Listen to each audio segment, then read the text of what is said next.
그럼 구약에서는 이렇게 해서 십자가 밑에 저와 여러분들을 이끌어 가셔서 십자가에 달려 죽으시고 부활하시는 모습을 지켜보게 해서 우리를 거듭나게 해서 구원하시는 모습을 그려주지 않았을까요? 똑같이 그려주고 있어요. 거기가 어디라고 말씀드렸어요? 창세기 30장 37절에서 39절이에요.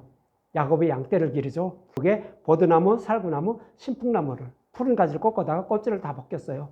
양들이 와서 물을 먹는 구유 앞에 세워놨어요. 양들이 물을 먹으면서 그 벗겨진 그 나뭇가지를 보는데 새끼를 베죠. 새끼를 베는데 다 얼룩덜룩하고 점 있고 아렁지 것들만 있다라고 이렇게 말씀을 하고 있어요. 이것이 창세기 30장 37절과 39절이에요. 야곱이 버드나무와 살구나무와 신풍나무의 푸른 가지를 가져다가 그것들의 껍질을 벗고 흰무늬를 내고 이렇게 말하죠.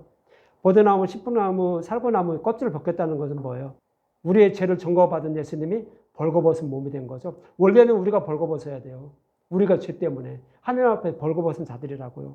그런데 우리의 죄를 예수님이 대신 전가 받으신 거예요. 그러니까 그 예수님을 벌거벗은 거예요.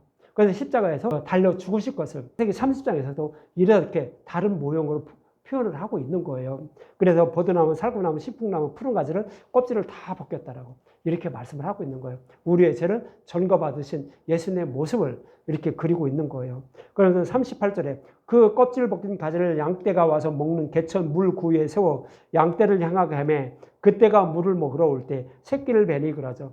양떼는 뭐예요? 메시아 오심을 소망하면서 살아가던 그 교회를 말하는 거예요. 저와 여러분들 말하는 거예요. 그들이 물을 먹는다는 건 뭐예요? 복음의 말씀을 먹고 있는 거예요.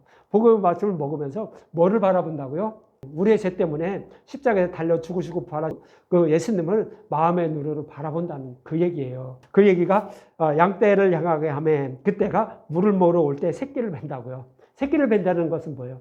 저와 여러분들이 새로운 피조물로 거듭나게 되는 그런 믿음을 잉태하게 된다는 의미예요. 그것이 새끼를 벤다라고 하는 거예요.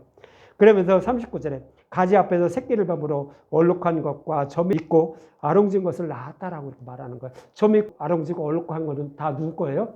야곱 것이잖아요. 삼촌의 것이 아니라 야곱의 것이에요. 야곱은 뭐를 말하는 거예요? 예, 하나님 거라는 거예요.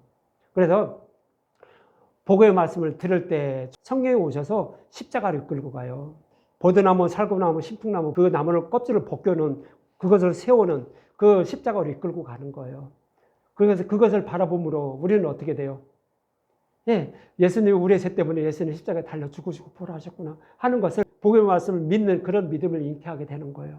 그래서 우리는 새로운 피조물로 거듭나게 된다고요. 그래서 야곱의 모습을 통해서도 이렇게 말씀하고 있었던 거예요. 이 말씀대로 예수님은 이제 나그네 새끼인 저와 여러분들을 정결케 해서 구원해 주시기 위해서 하나님 백성으로 삼아 주시기 위해서 저와 여러분을 복음의 말씀을 통하여 십자가로 이렇게 이끌어가는 그런 모습으로 이렇게 그려주고 있는 거예요. 그래서 저와 여러분들이 뭐 어린 양으로 대속하라라고 오늘 본문에 말씀하고 있는데 저와 여러분을 어린 양으로 대속하라는 것은 저와 여러분이 하는 게 아니에요. 예수님이 이루어 주신 것을 복음의 말씀을 먼저 깨달은 자들이 복음을 전하는 거예요. 복음의 말씀만 전하는 거예요. 즉 유교병이 아닌 무교병만 전하는 거예요. 무교병만 전하게 되면 어떻게 된다고요? 성령 오시는 거예요. 성령 오셔서 십자가로 우리를 이끌고 가요. 그래서 십자가에 달려 죽으시고 부활하신 예수를 바라보게 해서 우리를 대속해 주셔서 구원해 주신다고요. 믿음에 이르게 구원해 주신다고요. 그래서 우리는 뭐만 먹어야 되는 거예요? 유교병을 먹으면 안 된다고요. 무교병만 먹으라 계속 반복해서 말씀하고 있는 거예요. 무교병을 먹어야 하는 이유, 그것을 말씀하고 있는 거예요. 유교병을 먹으면 하나님이 저와 여러분들을 십자가로 이끌고 가지 않아요. 세상을 이끌고 가요. 내가 원하는 대로 이끌고 간다고요. 그렇지만 무교병만 먹으면 저와 여러분들을 십자가로 이끌고 가세요. 그래서 그것을 흘리신 피로 우리를 정결하게 해주세요. 그래서 구원해 주신다라고 무교병만 먹으라고 계속 반복해서 말씀하고 있는 거예요. 그래야만 나그네 새끼인 저와 여러분이 정결하게 된다라고 이렇게 말씀을 하고 있는 거예요.